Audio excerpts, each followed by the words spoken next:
សួស្តីបងប្អូនទាំងអស់គ្នាថ្ងៃនេះខ្ញុំមានវីដេអូមួយមកចែកម្លែកបងប្អូនបាទពីរបៀបកំណត់សេវាទូរស័ព្ទឡើងវិញជាជំហានដំបូងបងប្អូនបាទចូលទៅកាន់បាទ setting បងប្អូនចុចទៅលើវាបន្ទាប់មកបងប្អូនបាទស្វែងរកពាក្យបាទថា general បាទកន្លែងនេះបងប្អូនសូមចុចទៅកាន់វាបន្ទាប់មកបងប្អូនគ្រាន់តែយកដៃបងប្អូនរៀមដៃបងប្អូនរុញឡើងលើបន្តិចបងប្អូននឹងឃើញពាក្យមួយនៅខាងក្រោមគេនេះបាទដែលមានពាក្យថា transfer or receipt iPhone បងប្អូនចុចទៅលើវាទៅតើមកបងប្អូនមកមើលពាក្យថា reset ខាងក្រោមនេះបងប្អូនចុចទៅលើវាមកដល់កន្លែងនេះគឺសូមបងប្អូនស្វែងរកពាក្យថា reset network setting បាទបងប្អូនសូមចុចវាទៅដល់កន្លែងនេះវាឲ្យយើងវាយលេខកូដដែលយើងបាទដែលយើងបានកំណត់លើទូរស័ព្ទរបស់យើងសម្រាប់ចាក់សោយក្រង់ទូរស័ព្ទយើងហ្នឹងបាទយើងវាយវាបញ្ចូលទៅពេលដែលបងប្អូនវាយបញ្ចូលវារួចរាល់ហើយ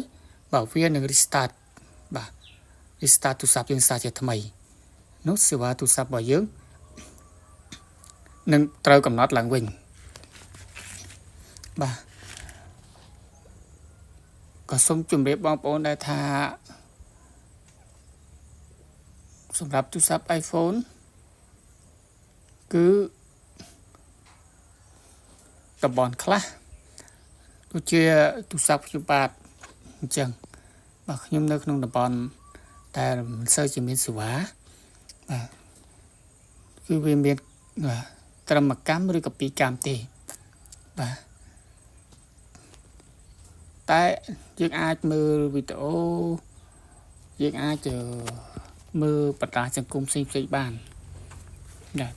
វាអាចជួយបងប្អូនបានច្រើនបាទវាមិនដល់ 100% ទេតែវាអាចជួយឲ្យបងប្អូនភាគរយច្រើនអាចពី60ទៅ 70% ទៅតាមតំបន់ដូចជាតំបន់របស់ខ្ញុំដែលខ្ញុំកំពុងតែបាទធ្វើវីដេអូនេះក៏ខ្ញុំនៅក្នុងតំបន់ដែលមិនសូវមានសេវាដែរអញ្ចឹងហើយខ្ញុំសាកល្បងវិធីនេះក៏ឃើញថាវាមានប្រសិទ្ធភាពច្រើន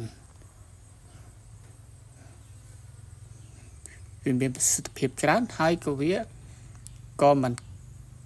ខ្លាំងដល់ 100% ដែរតែវាអាចជួយបំពេញការងាររបស់យើងបានច្រើនទៅតាមតំបន់ដែលខ្សត់សេវាណាបងប្អូនបាទអញ្ចឹងវីដេអូនេះមានតែប៉ុណ្ណឹងបាទសូមអរគុណបងប្អូនដែលតាមដានវីដេអូខ្ញុំបាទពីដើមរហូតដល់ចប់បាទសូមបងប្អូនជួយ like follow និង subscribe ឲ្យខ្ញុំបាទម្នាក់មួយផងដើម្បីឲ្យខ្ញុំបាទមានកម្លាំងចិត្តធ្វើវីដេអូថ្មីនៅពេលក្រោយទៀតបាទសូមអរគុណ